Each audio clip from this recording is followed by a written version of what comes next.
Luc Ginot, bonjour. Donc vous êtes adjoint au directeur de la santé publique de l'Agence régionale de santé d'Île-de-France, partenaire de ces 8e rencontres de l'Institut Renaudot. Quelles sont vos attentes pour ces 8e rencontres ? Les attentes se situent par construction à plusieurs niveaux. Bon, il y a des attentes globales sur le fait que nous souhaitons que les logiques de promotion de la santé et notamment de santé communautaire soient plus lisibles, plus présentes, se développent au niveau de la région. Donc c'est ce qu'on pourrait appeler, je dirais, un soutien de principe à une logique de santé publique qui correspond aux objectifs de l'agence.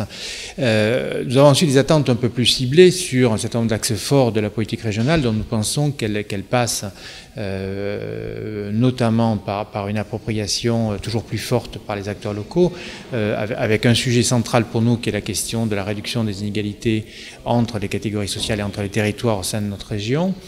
ce qui passe inévitablement par un renforcement de la capacité des habitants à intervenir eux-mêmes sur ces inégalités, du coup par un renforcement de la capacité des acteurs et de ce qu'on peut appeler médiateurs, mais des professionnels de santé ou d'autres actions à s'approprier ces enjeux d'inégalité sociale de santé. Le deuxième axe un peu important pour nous, mais très corrélé évidemment au premier, c'est le fait qu'aujourd'hui, beaucoup des déterminants de santé, la majeure partie des déterminants de santé se retrouvent dans d'autres politiques publiques que la politique de santé.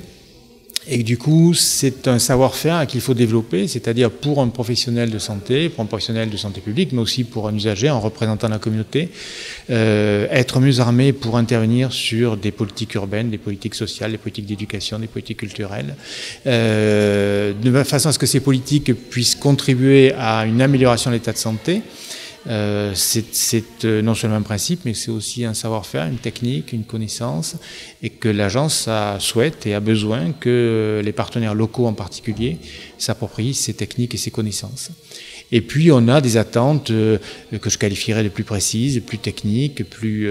peut-être plus ciblées, en particulier sur le fait que tout cela répond à des contraintes de bonne pratique, et que ces bonnes pratiques passent par des enjeux d'évaluation, des enjeux de définition d'objectifs, des enjeux de définition des modes de partenariat, et que c'est dans des espaces tels que celui organisé par ces rencontres qu'on va développer ces bonnes pratiques, avec peut-être une spécificité sur la manière dont ces rencontres sont organisées, qui sont le fait qu'on ne définit pas a priori des bonnes pratiques, mais on voit émerger un certain nombre d'expériences qui semblent porter leurs fruits, et du coup ça permet de les rendre visibles, et puis que d'autres acteurs puissent s'approprier voilà, ces savoir-faire. Donc ça correspond finalement à la fois à un enjeu pour nous structurel, qui est celui de la réduction des inégalités, qui s'appuie sur la participation de la population, et un enjeu beaucoup plus opérationnel qui est s'outiller pour les uns et les autres pour mieux intervenir sur un certain nombre de champs, et notamment sur des politiques publiques qui structurent les déterminants de santé. La santé communautaire comme enjeu de santé publique, comment développer la santé communautaire aujourd'hui? Vous parliez de transversalité avec l'ensemble des politiques concernées au cœur de la santé publique selon vous. La santé communautaire n'est pas forcément un enjeu de santé publique. Pour nous, c'est un moyen d'atteindre des objectifs de santé publique. C'est même une condition pour atteindre ces objectifs dans la plupart des cas, pas dans tous, mais dans la plupart des cas. Donc pour nous, il y a un certain nombre d'enjeux qui sont à la fois des enjeux que je qualifierais de scientifiques, c'est-à-dire qu'il y a des techniques, il y a des méthodes. On a récemment mis en exergue au niveau de l'agence les évaluations d'impact en santé sur une expérience autour des transports sur un territoire de pleine commune du nord francilien. Donc ça passe par, c'est pas de l'à peu près, c'est une vraie connaissance, une vraie technique, une vraie science. Donc ça passe par une émergence et un renforcement de cette science et de ces connaissances. Et pour ça, la santé publique et la santé communautaire n'est pas très différente de la cardiologie, de la neurochirurgie. Il y a une science qui se construit et qui doit évoluer. Et le deuxième point, c'est qu'ensuite, l'appropriation doit être, je dirais, un mouvement symétrique dans lequel il faut à la fois que les acteurs de santé, qu'il s'agisse d'acteurs régionaux comme l'agence, ou d'acteurs locaux ou d'acteurs de terrain, s'engagent sur la rencontre rencontre avec les autres politiques publiques. Et il faut aussi que les autres politiques publiques acceptent d'être interpellées, interrogées, parfois remises en cause sur des registres sanitaires ou des registres des besoins de santé population qui ne seront pas forcément le seul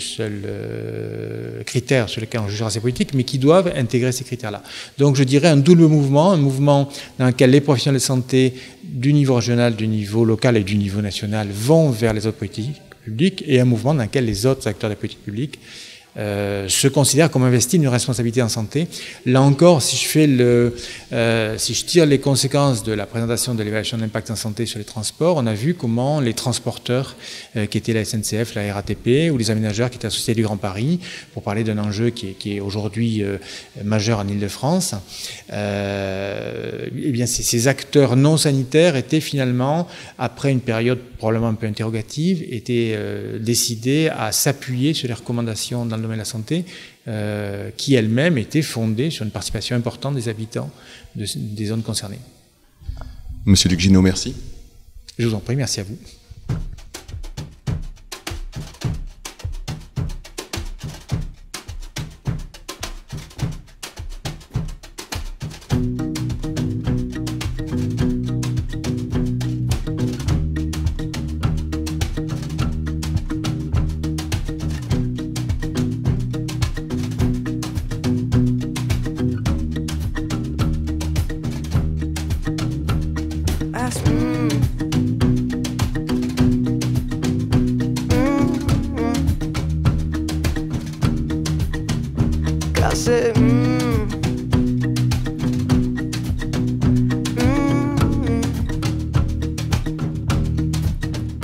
Casi